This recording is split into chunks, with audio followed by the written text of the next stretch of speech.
சின்ன வயசுலேயே அவங்க ஆத்தா செத்து போனதும் ஒருத்த உசுறு அன்பு கிடச்சிடாதான் ஏங்கிட்டு இருந்தவன். என் பேரை தவிர வேற என்ன தெரியும் உனக்கு? உன்னை பத்தி எனக்கு எல்லாம் தெரியும்.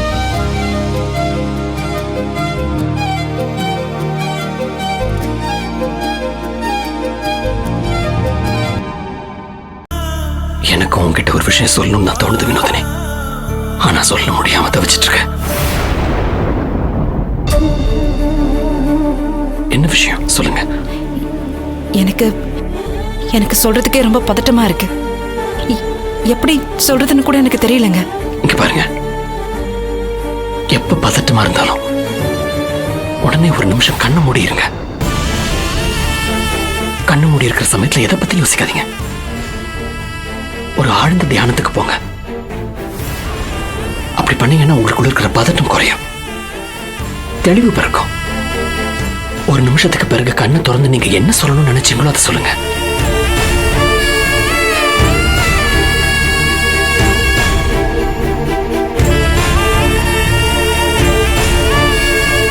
நான் எப்ப பதட்டமா இருந்தாலும் என் புருஷன் இதைதான் எனக்கு சொல்லுவாரு. அது எப்படிங்க? அதை நீங்களும் அப்படியே சொல்றீங்க. இதை மட்டும் இல்ல, நீங்க சொல்ற பல விஷயங்கள் என் புருஷன் எனக்கு சொன்ன வார்த்தைகளாவே இருக்கு. உன் புருஷன் சொன்ன வார்த்தைகளை மட்டும் நான் சொல்லல, உன் புருஷனை நான் தான் வினோதினி. உண்மை தெரிஞ்சதும் உன்கிட்ட சொல்ல முடியாம தவிக்கிறேன். என் முகமும் குரலும் மாறினதால உன்னால என்ன கண்டுபிடிக்க முடியல. பழசெல்லாம் நான் ரொம்ப நாள் மறந்துருந்ததுனால எனக்கு உன்ன அடையாளம் தெரியல. ஆனா இப்ப எனக்கு உன்ன அடையாளம் தெரிஞ்சும் உன்கிட்ட அதை சொல்ல முடியாத அண்ணிய நான் நிக்கிறேன். என்னங்க என்ன யோசிக்கிறீங்க? இல்ல இல்லைங்க, ஒண்ணு இல்ல. நீங்க கண்ணை ஒரு நிமிஷம் மூடிட்ட என்ன சொல்லணும்னு நினைக்கிறீங்களோ சொல்லுங்க. அதே மாதிரி நீங்களும் ஏதோ ஒரு குழப்பத்துல இருக்கீங்க. என்னை பார்த்தாலே பதட்டப்படுறீங்க, சரியாவே பேச மாட்டேங்கிறீங்க. நீங்க கண்ணை மூடுங்க, உங்க மனசுக்குள்ள ஒரு அமைதி வரும். அப்போ உங்க மனசுல இருக்கிறத தைரியமா சொல்லுங்க.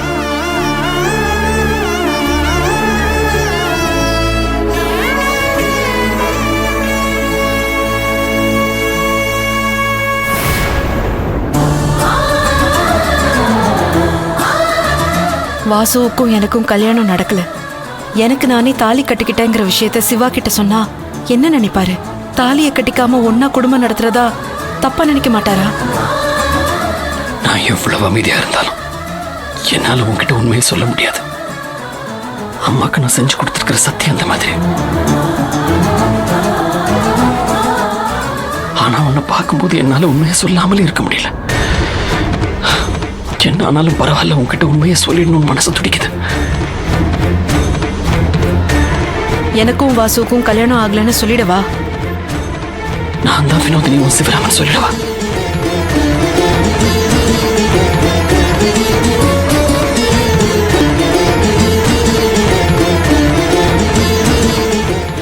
எனக்கும்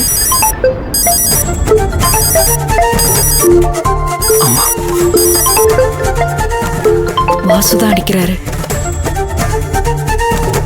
அம்மா அம்மா இது ஒரு 10 நிமிஷத்துல கூப்பிடுறமா?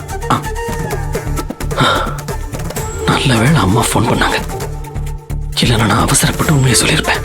பெரிய தப்பு நடந்திருக்கும். சரியான சமயத்துல வாசு போன் பண்ணாரு. நான் மட்டும் சொல்லி இருந்தா எங்களுக்கு மட்டுமே தெரிஞ்ச உண்மைய நான் 3வது மனுஷனுக்கு சொன்ன மாதிரி ஆயிடும். நட்புக்கு நான் பண்றது துரோகம் ஆயிடும். இப்ப சொல்லுங்க. சொல்றதுக்கே மனசுல எந்த குழப்பமும் இல்லைங்க. நீங்க ஏதோ சொல்லணும்னு சொன்னீங்களே? இல்லைங்க, இத்தனை வருஷமா அத்தைக்கு துணையா நான் தான் இருந்தேன். இப்ப நான் அவங்க பக்கத்துல இருக்க முடியல. நீங்க தான் கூடவே இருக்கீங்க. அத்தையை கொஞ்சம் நல்லா பாத்துக்கோங்க. அதைத்தான் சொல்லணும்னு நினைச்சேன்.